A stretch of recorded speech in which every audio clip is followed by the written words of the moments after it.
이단을 주의하라 라는 제목으로 하나님 말씀 증거하겠습니다. 건강한 신앙생활을 잘하기 위해서는 두 가지를 잘해야 됩니다. 첫째, 은혜 받는 일을 잘해야 되고, 소극적으로는 이단 교리들과 피 흘리기까지 싸워야 된다고 하는 것, 이 두 가지를 잘해야 되는데, 우리가 구약 성경의 느헤미야서를 보면 예루살렘 성벽이 무너짐의 소리를 듣고 바벨론으로 포로 잡혀갔던 느헤미야 성도가 있었죠. 그 느헤미야 성도가 그 소식을 듣고 탄식해하며 통에 자복하며 옷을 찢으며 그 성벽이 다시 재건되기를 간절하게 기도했습니다. 그럴 때에 하나님의 은혜로 많은 사람들이 협조를 얻었고, 그 믿는 사람들의 협조로 말미암아 성을 건축해 나가기 시작하는데, 이 성을 건축해 나가는 일이 바로 은혜 받는 일입니다. 진리의 말씀을 쌓아 나가는 일, 말씀으로 은혜 받는 일, 그것이 바로 은혜 받는 일일 텐데, 이것만 한 게 아니라 항상 하나님의 나라가 세워지고 회복되는 데 있어서는 이 마귀가 가만히 있지는 않습니다. 마귀의 목적은 하나님 나라의 패배입니다. 그래서 항상 이렇게 방해하고, 예를 들자면 교회가 부흥하려 하면 부흥의 불씨를 꺼트리려고 하는 그러한 문제성을 발생시키고, 그러한 그 사건과 그러한 시험을 유발합니다.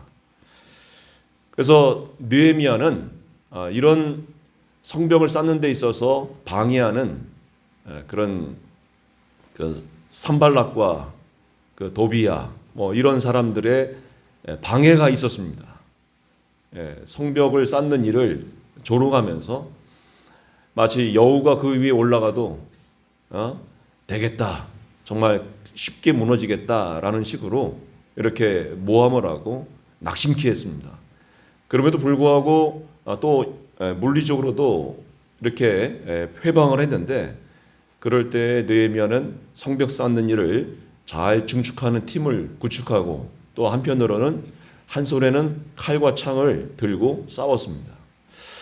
이 느헤미야의 이 모습은 오늘날 교회가 건강한 교회를 세우려면 어떻게 해야 되는지에 대한 신자의 바람직한 그 모습을 보여주고 있습니다. 그래서 은혜 받는 일 잘해야 되고, 또한 진리 안에서 분투하는 일, 이것을 잘해야 건강한 신앙생활을 잘할 수 있다는 거죠. 더 쉽게 예를 들자면 우리나라가 정말 평안하고 또 건강한 나라가 되기 위해서는 이 나라의 모든 문화 또 경제 여러 분야들이 다 승승장구해야 되겠지만은, 그것이 유지되고 더 발전되기 위해서는 전쟁으로부터, 외세의 침략으로부터 우리 자신을 지켜낼 수 있는 그 방어력이 필요한 것과 마찬가지입니다. 그래서 오늘 우리가 본문의 말씀을 통해서 우리가 이단을 주의하라라고 하신 주님의 말씀을 오늘 상고해 보고자 하는데, 어찌 보면 이것은 소극적인 차원에 대한 접근이기 때문에 혹 우리의 마음에 조금 두려움과 긴장감이 있을 수가 있겠습니다만, 그러나 이것은 현실이기 때문에 상고해 보지 않을 수가 없습니다. 다만 우리가 평안을 얻을 것은 하나님이 이미 예수의 십자가로 이겼고, 우리는 그 이긴 승리의 십자가를 마음속에 간직하고 있고, 하나님의 택자고 구원받은 자로서 다시 한번 상기하는 차원에서 이 말씀을 다시 한번 묵상하는 것입니다. 오늘 본문의 말씀을 보시죠. 오늘 예수님께서 하신 말씀 중에 한 부분입니다. 13절에 보면 화 있을 진저 외식하는 서기관들과 바리새인들이여 라고 했습니다. 예수님 당시 때에 있었던 두 대표적인 이단 그룹을 소개하고 있습니다. 이때 서기관들, 문서적으로 하나님 말씀을 기록해서 또 그 문헌을 연구하고 그 문헌을 잘 관리하여 후대에 보존하는 일을 했죠. 오늘날 얘기하면 신학 교수들이라고 할 수 있고, 또는 이 문서적인 작업을 하는 자들입니다. 즉 신앙의 교리를 이렇게 글자로 지탱해 나가는 그런 일을 하는 사람들인데, 이런 서기관들이 이단이다라고 하는 것입니다. 둘째, 바리새인들이요라고 했습니다. 바리새인들은 이스라엘로부터 이 모든 사람들로부터 덕망을 받았던 아주 신앙의 덕망, 존경을 받았던 그런 그룹이었습니다. 이들은 경건하였고 이들은 철저하게 말씀을 지키는 듯 하였습니다만, 그러나 이상하게도 우리의 예수님은 이들과 멱살 잡고 싸웠죠. 왜 그렇겠습니까? 신앙의 외적인 모습을 보고선 그렇게 한 것이 아니라 그들이 가지고 있는 신앙성, 교리성, 그것이 위반되었기 때문에 그것에 대해서 이렇게 멱살 잡으신 것이죠.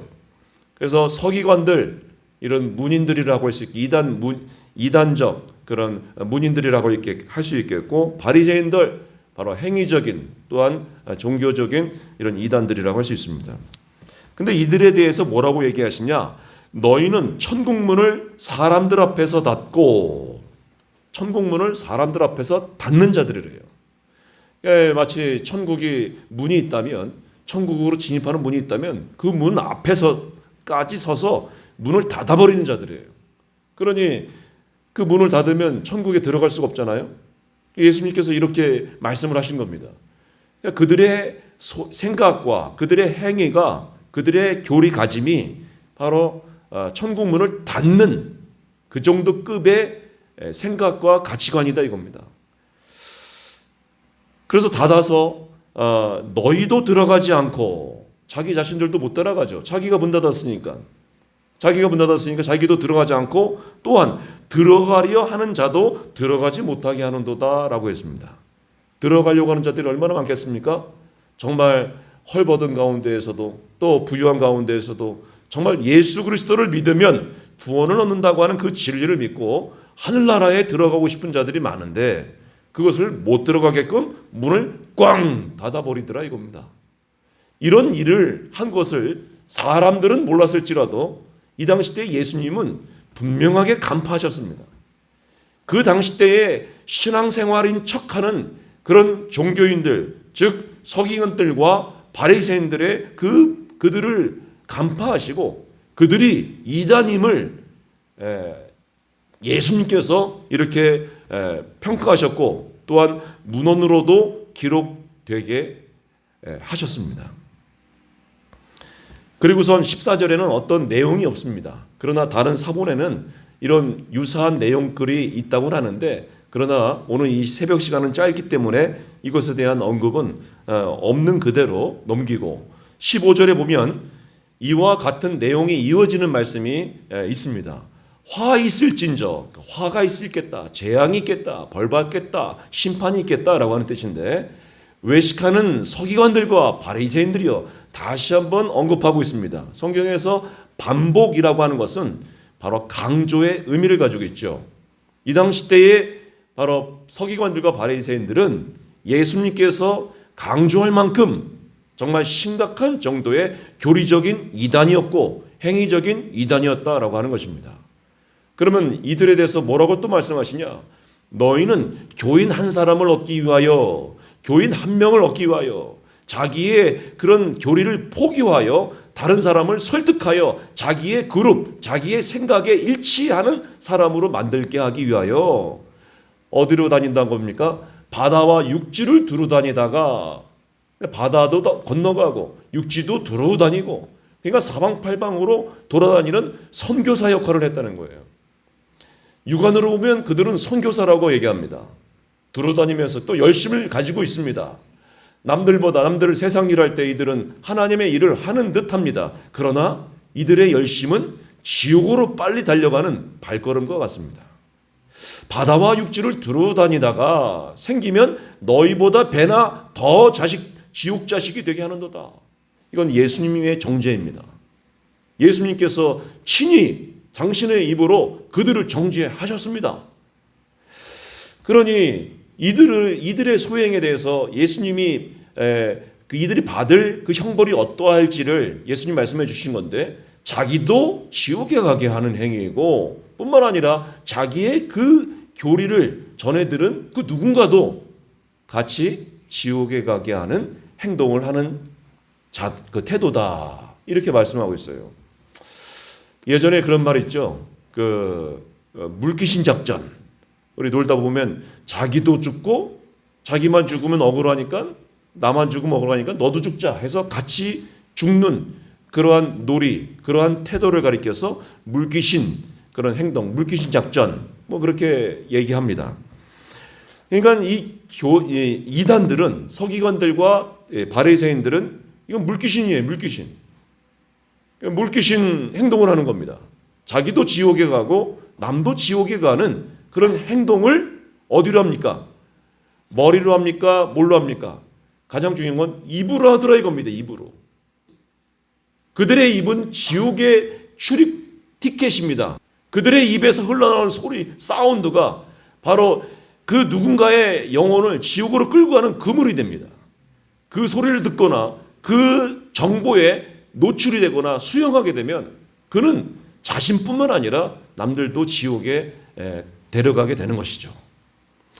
이거는 다른 사람도 아닌 예수님께서 하신 말씀이기 때문에 이것은 정말 명백한 바로 이 사실이고 진리의 지식이고 이 사실을 위배한 그 누구라도 정말 예수님의 정죄로부터 피할 길이 없는 것이죠. 그래서 오늘 이 말씀을 보고 오늘 본문에서 예수님께서는 그 당시 때에 예수님 당시 때에 존재했던 이단들인 서기관들과 바리새인들 이들을 이단으로 정죄하신 겁니다. 이단이란 그 문자적으로 보면은 어원적으로 보면 달을 이자에다가 끝단자 이렇게 한자로 씁니다. 그러니까 끝이 다른 그런 교리를 전하는 자들이 바로 이단자들입니다. 그러니까 이단이라고 하는 것은 특징을 보면 거의 90% 이상은 유사해요. 그러나 10% 혹은 몇 프로 정도가 끝이 조금 다를 뿐이죠. 그러니까 이러한 특징이 있음을 알아야 돼요. 그러나 많은 사람들이 혹 오해하는 것이 정말 이단을 분별하지 못하는 이유가 90% 이상의 유사율이 있다고 하여 야, 이 정도 맞으면 되겠지라고 안심하고 그들의 정보를 수용합니다. 그래서 이단에 빠지고 나중에 걷잡을 수 없는 상황에 이르게 되는 그 모습들을 보게 됩니다. 그러나 이단의 정의를 분명히 하십시오.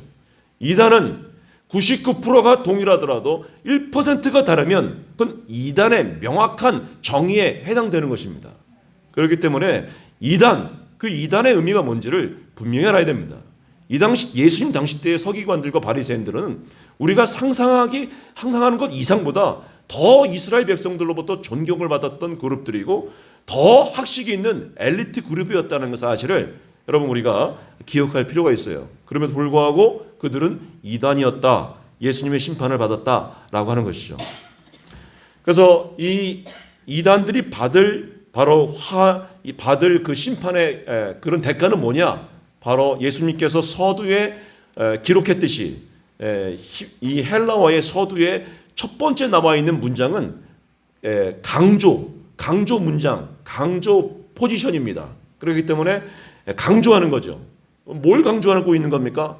이 마태복음을 기록한 마태를 통하여서 강조하고 있는 건데 바로 화 있을진저, 한마디로 재앙을 받을 것이다. 어떤 자들은 이런 자들은 그러니까 재앙을 받을 것이다. 화 있을진저, 화가 있을지 말지가 아니라 반드시 이런 사람은 화를 받는데 궁극적으로는 천국에 들어갈 때 이들은 결정적으로 못 들어간다는 얘기고, 그리고 이 땅에서도 천국의 진리에 속한 삶을 살지 않기 때문에 이들의 삶이 어그러지고 배신당하고 또 하나님의 심판을 받는다고 하는 그런 암시적인 내용이 포함된 것이죠. 그래서 이들은 화를 받습니다. 오늘날에도 여러 이단들이 참 많은데 이단들은 오늘 예수님이 말씀하신 것처럼 반드시 화가 있게 됩니다. 이것은 인간의 자의적으로 아전인수격으로 해석한다고 하여 자기가 천국 가고 못 가고가 아니라 이것은 하나님의 말씀의 기준이기 때문에 그 기준에 어긋나면 누구든지 고의 막론하고 또 빈부 이거 다 거두절미하고 이거 다 막론하고 누구든지 하나님의 기준, 하나님의 구원의 기준에 어긋나면 벗어나면 그러면 화를 받게 된다. 라고 하는 어미하신 말씀입니다. 그래서 이단을 분별하는 또는 판단하는 그 기준이 뭔가라고 할 때 우리는 확신하고 있어야 될 진리가 있습니다. 그건 뭐냐면 복음입니다.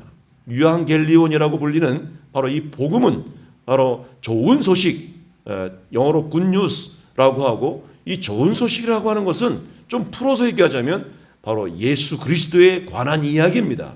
예수 그리스도에 관한 이야기가 무엇입니까? 그것은 바로 죄를 범했던 우리 인간들을 구원하시기 위하여 하나님께서 제2위의 성자 되시는 예수님을 이 땅에 로고스를 보내셨습니다. 근데 그 로고스가 보이지 않는 형체였는데 육신을 입게 돼서 이 땅에 오셨다 이거죠. 그래서 그 목적은, 그렇게 하등하게 비천하게 내려오신 이유와 목적은 바로 우리의 영혼을 구원하시기 위하여 하나님 자신께서 낮아지심이신 겁니다. 낮아지심해서 십자가에서 모든 고난을 받으신 것은 바로 율법을 다 성취하기 위함이었고, 그것을 본인이 증거하셨듯이 십자가에서 다 이루었다 하신 것처럼 십자가의 구원 도리를 다 이루셨어요. 그래서 십자가에서 죽으시고 3일 만에 부활하셔서 정말 믿는 자의 부활의 첫 열매가 되셔서, 그를 믿는 자들은, 이 소식을 믿는 자들은, 예수를 구주로 영접하고 그러므로 하나님 앞에 가까이 가기를 원하는 자들은 바로 그가 부활의 첫 열매이 되시 부활의 그 결과를 얻게 될 것이다 라고 하는 이 좋은 소식, 인류에게 있어서, 인간에게 있어서 가장 좋은 유일무이한 이 소식이 바로 복음입니다.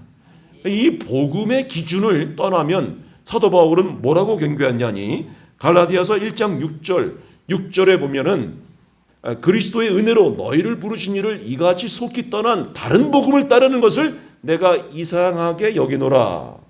갈라디아 교회 사도 바울이 전도했습니다. 그런데 이들이 얼마 있다가 이단에 속아서 바로 교리적인 그런 이탈을 하게 됐는데, 그래서 심각하게 바울은 여기면서 내가 가르쳐준 교리를 믿지 않고 다른 그 어떤 음흉한 자들이 전한 그 교리를 전해받고 완전히 눈빛이 변하고 행동이 변하는 이들을, 갈라디아 교인들을 보면서 다시 편지를 쓰는 게 갈라디아서입니다. 이 갈라디아서에서 보면 교리적인 변질, 교리적인 이탈을 얼마나 심각하게 여기는지 사도 바울은 이렇게까지 얘기합니다. 우리 8절, 9절 한번 다 같이 한번 읽어보겠습니다. 시작. 그러나 우리나 혹은 하늘로부터 온 천사라도 우리가 너희에게 전한 복음 외에 다른 복음을 전하면 저주를 받을지어다. 한 번 더. 우리가 전에 말하였거니와 내가 지금 다시 말하노니 만일 누구든지 너희가 받은 것 외에 다른 복음을 전하면 저주를 받을지어다. 보십시오 여러분, 사도 바울도 사도지만은 우리나 혹 다른 사도라 할지라도 다른 복음을 전하면 뭘 받는다고 했습니까?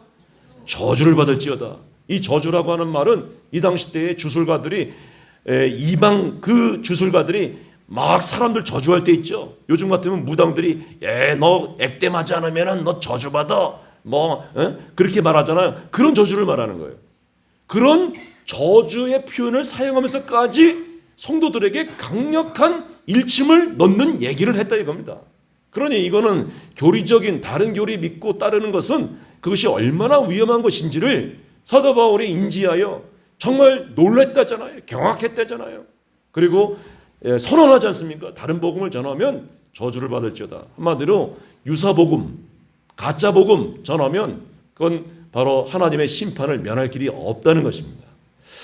자, 이렇게 단호하게 얘기한 이 말씀들을 볼 때 우리가 이 심판의 기준은 바로 복음이라고 하는 사실을 오늘 확실히 마음에 새기시기를 주의 이름으로 축원드립니다. 복음의 기준에서 벗어나는 얘기를 하거나 복음의 기준에서 어긋나는 교리를 전하거나 또는 그러한 삶을 살면 다 하나님 앞에 페일입니다. 천국 못 들어가요. 그래서 우리가 더욱더 확실할 것은 못 들어간다라고 하는 소극적인 차원에 관심은 가져야 되겠지만 그 집중하여서 자기 자신이 침울해 지르는 것은 그것은 좀 바람직하지 않죠. 더 적극적인 복음을 적극적으로 받아들이고 이해하고 그 복음적인 생활을 실현해 나가는 것입니다. 그러면서도 우리의 현실은 이단들이 주변에 많기 때문에 이단들과 경계하며 싸우며 분별하며 나아가는 그러한 삶도 최선을 다해서 살아가야 하는 것입니다. 그래서 기독교 정통교리는 뭐냐? 우리가 아침에 우리가 고백했던 사도신경, 사도들의 신경, 여기 가다 보니까 촬영을 하다 보니까 뭐뭐 크리드라고 했는데 아포스톨로스 크리드, 이게 사도신경이에요. 그러니까 크리드라고 하는 그런 헤어샵이 있던데, 크리드 신경, 신앙 고백, 이게 지금 예수님 이후로 여러 교회들의 정말 신실한 주의종들이 성경을 보고 교리를 축출해서 그 교리를 성경과 결이 같은 그 교리를 정리해 놓은 게 바로 교리입니다. 그 핵심적인 교리를 일목요연하게 압축해 놓은 게 사도신경이에요. 그러니까 이 사도신경에 대한 고백이 동일하지 않으면 이단인 겁니다. 그래서 우리가 사도신경을 외워야 돼요. 사도신경의 부분의 그 고백이 무엇인지를 확인하고 우리가 확신하는 그러한 신앙생활이 중요합니다. 그래서 사도신경, 이게 얼마나 소중한지, 이거 지나치면 이단이다라고 해도 과언은 아닌 거죠. 그래서 이 사도신경을 우리가 나와 있는 전능하신 하나님 아버지를 내가 믿사오며, 거기서부터 신앙 고백이 들어가는 거예요. 하나님 아버지를 믿지 않는 자들은 그 이단인 것입니다. 또 동정녀 마리아에게서 태어난 예수 그리스도의 신성과 인성을 온전히 인정하지 않으면 거기서 또 이단인 거고요. 그래서 이 모든 교리를 배워야 되는데, 우리 오늘날 우리들의 모습은 어떻습니까? 우리가 이 교리에 집중하기보다 우리가 은혜성에 집중하는 경향이 많아요. 그러다 보니까 어떤 현상이 벌어지니까 이단들이 그걸 이용해 먹어요. 우리의 교리적인 허점을 파고들어서 자기네들이 만들어 놓은 그런 가짜 복음을 진짜 복음이라고 주장하고 나가다 보니까 교회에서 교리로 탄탄하게 교육받지 못한 성도들이 그냥 혹하여 그것을 미혹하게 되는 거죠. 야, 진짜 여기가 성경 같다. 근데 아니죠. 자기가 그동안 배우지 못해서 그런 거죠. 여러분, 오늘날 우리 한국교회가 많이 비율은 많은데, 신자의 수는 많은데, 그러나 건강도로 따지자면은 상당히 취약하다라고 리서치에 나왔습니다. 교리에 대해서 얼마나 알고 있습니까? 오늘 저도 늘 교리에 대해서 신중하게 지금 배우려고 하는 자세로 지금도 배워나가고 있습니다. 겸손한 자세로 배워나가려고 있는 판인데, 여러분, 일반 성도님들이 삶을 영위하면서도 교리에 집중하려고 하면 쉽지는 않은 거거든요. 그러니까 늘 교리에 집중하는 설교, 그것이 조금 딱딱하다 할지라도 그날 교리가 들으면 진짜 재밌어요. 어떤 종파에서는 그 교리만 전환되잖아요. 부흥의 비결이 그들의 교리를 했잖아요. 그러니까 여러분, 우리가 다시 한번 교리에 대한 생각, 교리는 딱딱한 것만이 아니라 진짜 말랑말랑하고 진짜 맛이, 꿀맛인 맛이 교리입니다. 닥터린이라고 하는 교리죠. 그래서 우리 이제 좀 실제적인 예로, 제가 여기에 이제 부임해서 상황을 쫙 파악하면서 정보들을 파악했습니다. 평택에 이단들이 몇 개 있나 딱 봤더니 어떤 정보들을 수집하면서 제가 정리해놨는데 11개 그룹들이 있더라고요. 저는 이것이 교회라고 여겨지지 않습니다. 이것은 그냥 사업장일 뻔입니다. 사업장들. 근데 사업장이라고 하면 지금 그러니까 그룹들이라고 할게요. 그룹. 자, 첫째가 여러분 아셔야 될 필요가 있기 때문에 이거는 제가 공개합니다. 책임지고 제가 신뢰하고 말씀드리는 거니까, 혹 여러분 이게 이단인지도 모르고 정말 혹 저기가 교회에 있구나, 수요 예배는 잠깐 교회 머니까 잠깐 저기 가서 예배 드려도 되겠구나라고 해서 잠깐 들렀다가 혹 이단 교리에 빠지시면 안 되겠습니다. 제가 실제로 여기 팔머리 운전하다가 딱 가니까 거기 옆에 개척교회가 하나 있는 것 같더라고요. 상가 건물에 뭐뭐 교회. 근데 그게 나중에 정보를 보니까 거기가 이단이에요. 구원파예요, 구원파. 여러분 유병헌이 사건 아시죠? 그 구원파 그쪽이란 말입니다. 조심스럽게 접근하면서도 그건 알아야 된다 이거죠. 자, 그래서 첫째, 안상홍교. 정식 명칭은 하나님의 교회 세계복음협회입니다. 배달의 생태기원협회 아시죠? 거기 이단인 걸 아셔야 됩니다.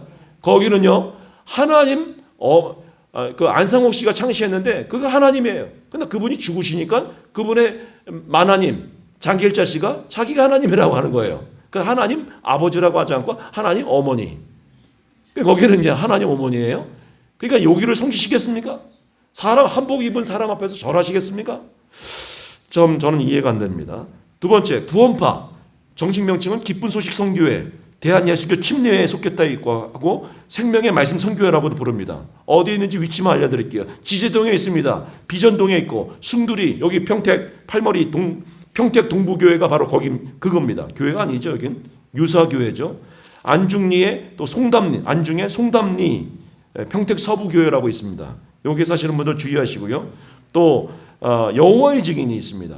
지산리에 왕국회관이라고 있고 2층동에 3층짜리 왕국회관 거기 3층에 왕국회관이라고 있고 7개동에 2층짜리 기역자 적벽절 큰 거 거기에 왕국회관이 있고 또 안식일교 정식 명칭은 제7일 안식일교 예수재림교회 여기 송탄 서정동에 있습니다.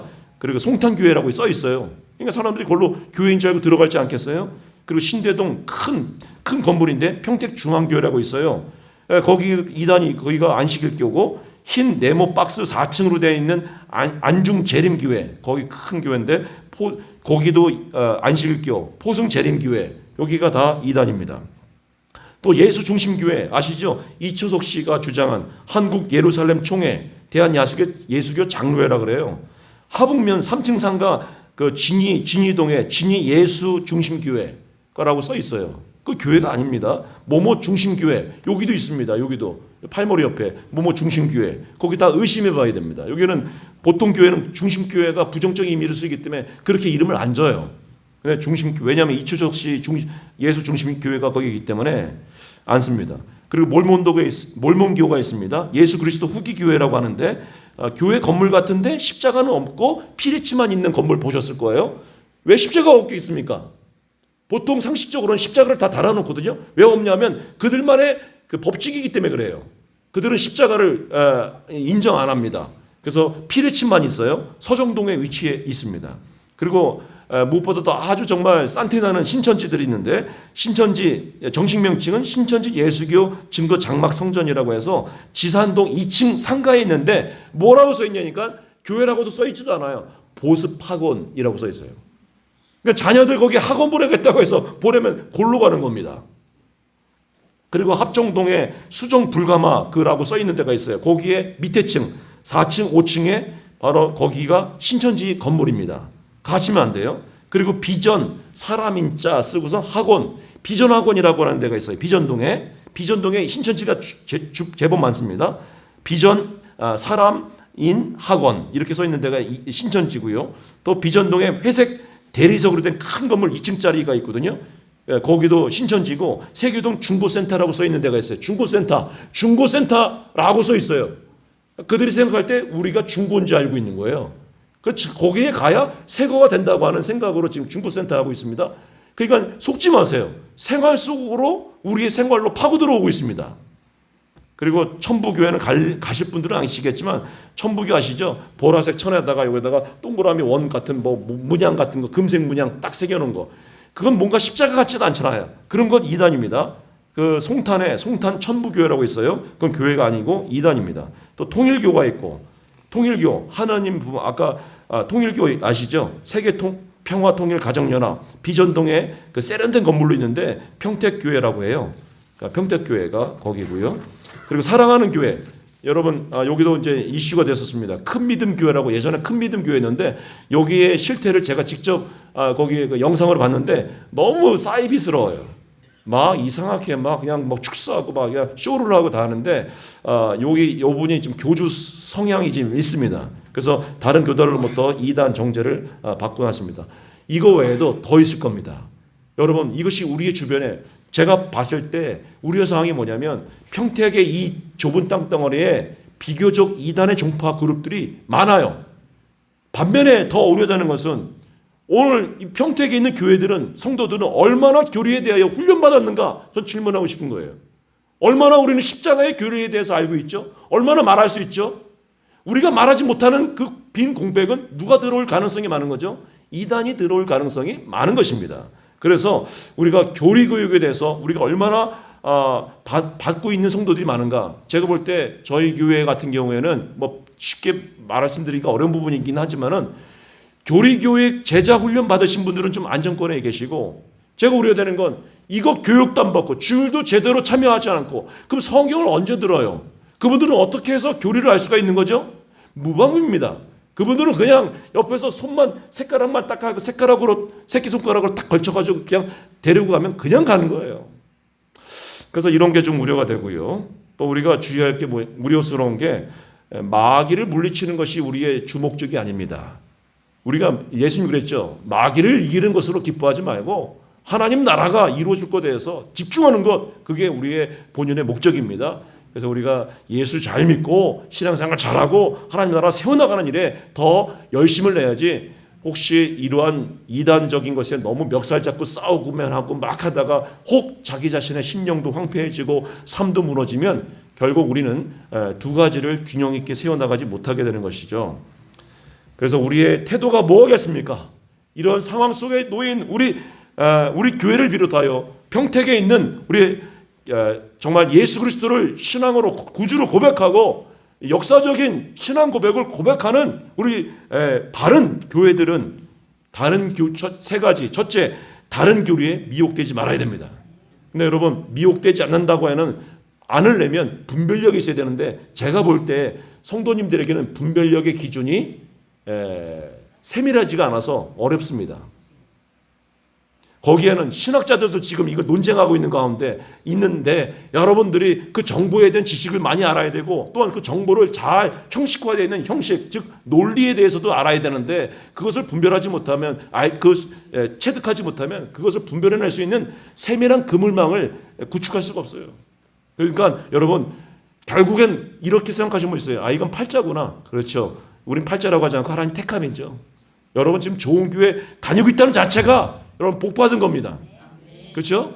뭐 내가 잘 되고 안 되고 이걸 떠나서 여러분 정말 하나님의 선택으로 건전한 교회, 역사적인 기독교의 교리를 인정하고 고백하는 말씀만을 특히 전하는 이 평택평안교회에 계신 것을 축복으로 여기고 오늘 즐거운 하루가 되시길 주의 이름으로 축원드립니다. 그리고 기독교의 정통 교리에 집중하십시오. 더 적극적으로 배워야 됩니다.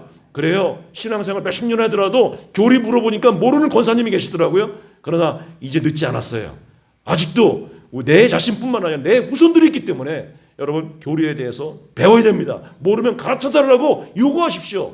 그러면 교회에서 그런 자리를 마련할 거라고 생각합니다. 또 잘 모르겠거든 여러분 움직이지 마세요. 다른 데 가서 기웃기웃 거리다가 이탈한 성도뿐만 아니라 전도사, 목사들도 있습니다. 신천지에 가면은 목사들이 태반이에요. 왜 그렇겠습니까? 신학교에 가서 남 시험지 컨닝하고 졸면서 공부했던 그런 사람들이 신천지 그 교리에 빠지더라 이겁니다. 그러니까 여러분 그게 단순하고 무지해서 그래요. 그러나 저도 신학을 했거든요. 해봤는데 똑똑하면 절대로 그런 우매한 교리에 빠질 수가 없습니다. 그런 가짜 복음에 속으면 안 되겠습니다. 그래서 겸손하게 자기 자리 지키면서 일단은 이 큰 바운더리인 교회가 안전하다라고 생각하시면 그냥 믿고 여기서 그냥 잘 드시면 돼요. 그리고 겸손히 기대해 보십시오. 그러면 성령님께서 깨닫게 해주실 줄 믿습니다. 베드로전서 5장 8절 말씀으로 마지막으로 전합니다. 근신하라 깨어라 너희 대적 마귀가 우는 사자와 같이 두루다니며 섬길 자를 찾나니. 여러분 지금 마귀가 어떤 모습으로 나타납니까? 사람, 문서, 유튜브 이런 사이버 이런 데이터 형식으로 해서 지금 우리에게 다가오고 있습니다. 또는 우리의 주변 지인 혹 우리의 아버지가 이단일 수도 있고 친척이 삼촌이 또 아는 지인 목사님이 이단일 수도 있는 거예요. 그러다 이런 것에 너무 두려워 살 필요는 없지만은 그래도 주의하고 살아가야 된다라고 하는 것이죠. 오늘 우리는 이 기도를 이렇게 해야 되겠습니다. 주여 악한 무리들로부터 우리의 영혼을 지켜주옵시고 주의 진리의 말씀을 잘 배우고 기도하여 늘 주님 안에서 강건하게 하옵소서. 이것이 먼저 구할 기도 제목 아닐까요? 기도하겠습니다.